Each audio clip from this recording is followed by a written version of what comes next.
Carson Price's special emergency edition here. We had finished up our Friday day show, Blake, and then lo and behold, the Vancouver Canucks pull a trade. Dakota Joshua moved to the Toronto Maple Leafs for a 2028 fourth-round draft pick. We had heard that Joshua was one of the players that they were shopping. They were looking to rid themselves of this $3.25 million salary in order to continue their free agent shopping, albeit shopping closer to the bargain bin these days than the top of the free agent class, or who knows, maybe it's a trade.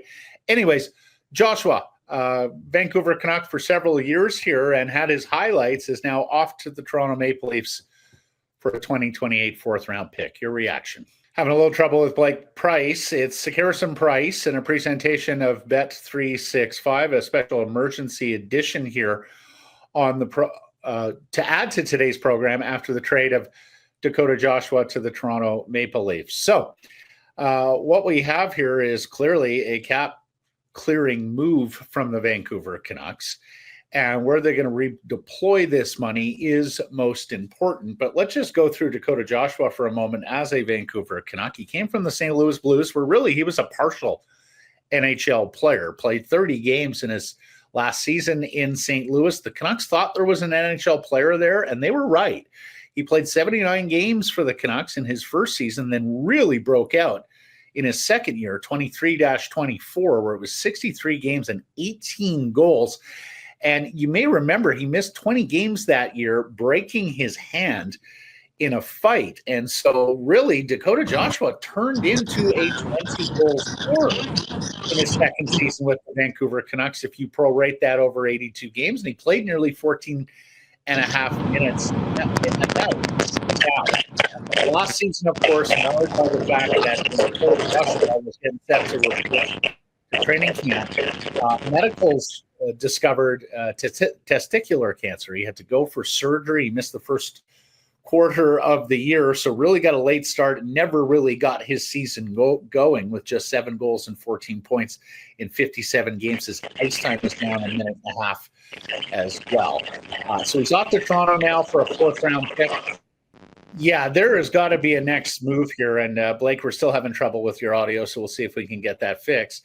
There has to be a subsequent move here, and the first name that comes to the tip of the tongue is free agent Jack Roslovic, ex of the Carolina Hurricanes. We had heard the Vancouver Canucks had interest in Roslovic before. He had a very good year for Carolina, really realized the potential that made him a first-round pick once upon a time of the Winnipeg Jets, got to 20 goals. He's a right shot. He's got skill. He can play center, and we know the Vancouver Canucks need them some centers. So if this is an exchange where you're getting rid of Dakota Joshua and picking up a draft pick for him and adding Jack Roslovic, I could see how that makes sense in the eyes of Vancouver Canucks management. And really, I think you also have to look now at the Evander Kane trade of a few weeks ago and say that spelled the end for Dakota Joshua, that maybe they were similar profile players as, big guys who could score in short areas. Kane obviously has the longer and more decorated resume. He also comes at nearly $2 million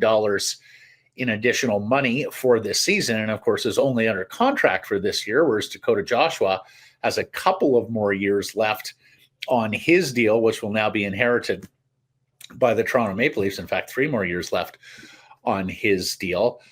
So this very much looks like it's a preference for Evander Kane over Dakota Joshua, and we'll see what they do with the remaining cap dollars that they have. They're just about $4 million in cap space. It kind of depends on how you're going to slice it, whether you're going to keep the full complement of 23 players or keep something less than that. I got to say, I hate just about everything about this trade. I hate the return only being a fourth-round pick in 2028. I hate the fact that it was made at Dakota Joshua's low value. This was clearly a player who would have returned a lot more at one point in his Vancouver Canucks career. And look, they felt like it was a funny sort of way for Dakota Joshua to come back to being a Vancouver Canuck. You may remember after last season, Patrick Alvin said, well, one of the things that we've got to go out and do now is find the next Dakota Joshua, thinking they would not have the cap space to re-sign him. And then lo and behold, here he came in re-signing with the Vancouver Canucks on a 4-year deal. So you got to ask yourself whether they ever were committed to Dakota Joshua or just his willingness to re-sign on a multi-year deal that a lot of us thought was reasonable value if he could continue on the pace of being a 20-goal guy. Anyways, they re-signed him, and Patrick Allvin. Do we have the quote there, Mike? Let's went through a lot last season before the year even started, and we were very impressed in how he handled such a difficult off-ice situation. Once healthy, he tried hard to help the team in many ways, and we want to wish him the best moving forward in Toronto. Okay, Blake, it looks like you're back, and it looks like we've got you fully back with audio. Yes. What did you make of this deal? Well, I mean, the return is exactly what we thought. The big question will be what comes the other way, and then ultimately what does Dakota Joshua turn into for the rest of this contract? Because as you talked about, the contract's not too onerous, really, no. for what he could have potentially have been. If you just replicate, it's onerous for a 14-point guy. It's not onerous if he gets back to being the player he was a couple of years ago. Right. If you just give him, though, even over 80 games, the stats he had 2 years ago, that 18-goal season, and that was in, 63 games. If you give him those stats over 80 games, so it's even a lesser season, I still think you're totally fine with that. That is worth the $3 million. But no, if what we saw last year was maybe a sign of things to come for Dakota Joshua, then you needed to get out from underneath that, and you needed to funnel most of your money towards the center ice position, obviously. So it's a reallocation of the funds. And Evander Kane, of course, makes this all the more necessary. If you don't acquire Evander Kane, you've got $5 and a bit million in cap space that you then would have put towards the center ice position. So this is really, you have to think of this as a prism of Dakota Joshua, part of the Evander Kane trade. That's really what this is. Yeah. And now it's, again, let's assume it's Jack Roslovic. Let's go through that exercise. Matt, is this worth it? Are you a better team? I think you're probably a little bit better because you've got a guy who can play the middle and is a right shot and certainly has more pedigree and a fuller resume than Dakota Joshua. I think you have a little bit better of a bet in Jack Roslovic for next year.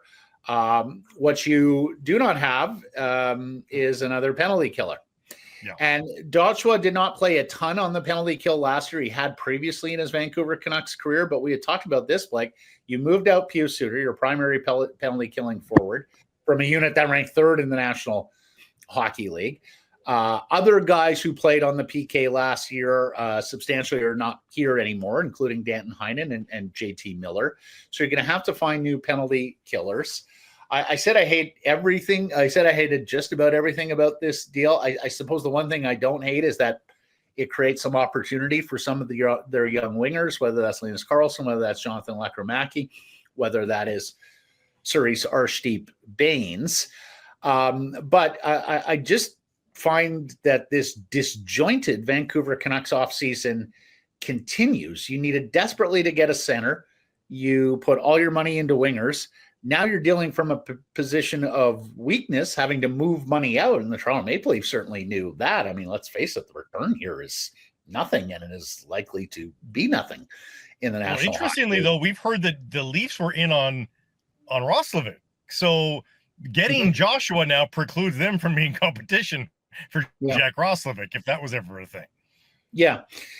And the other thing we should say here, Blake, is boy, does this management group sour on players quickly.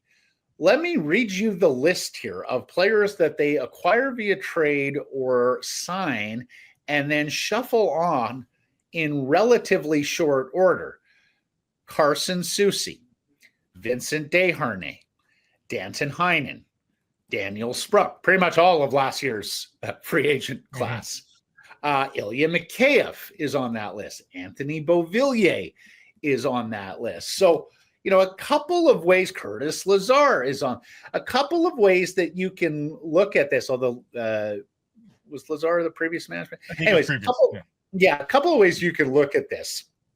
Number one, they're agile. And when a player isn't working out, and particularly when a player who has just been given money isn't working out, they are flexible enough not to be married to the player and move him on, it stands to reason that their expectations would rise when you sign a player to a multi-year deal at the kind of money that Dakota Joshua was making. And if he didn't meet expectations, then yeah, I suppose it does make sense to move him on. The second way of looking at that is, boy, there's a lot of misses in pro scouting here that they have to go about fixing after the fact. Although the Joshua one was a victory in pro scouting up until this point, right? Like that's the thing. You trumpeted him originally, but there's been a change, and obviously health is a huge part of the Dakota Joshua. The question I'll ask for you though is he the right guy that they should have traded? The other opportunity for the same cost savings effectively was Höglander. Should they have traded Höglander and kept Joshua, or did they keep the right guy?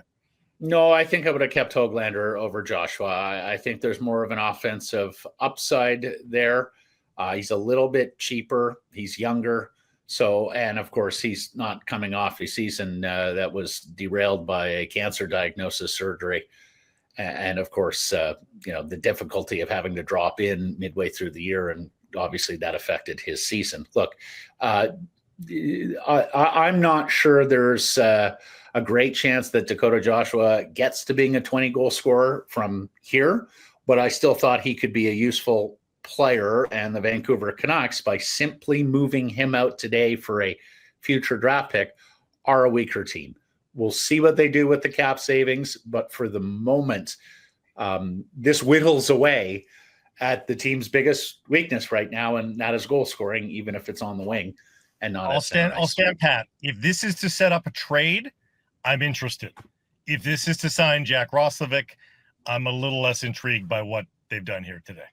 Yeah, and we'll see what happens through the weekend and into next week, and that's when we'll rejoin you on the regular Sekerson Price edition, noon Pacific time on Monday. This program, a presentation of Bet365. Whatever your bet, it's never ordinary at Bet365. Download the app, get in on the game, use the code NATION.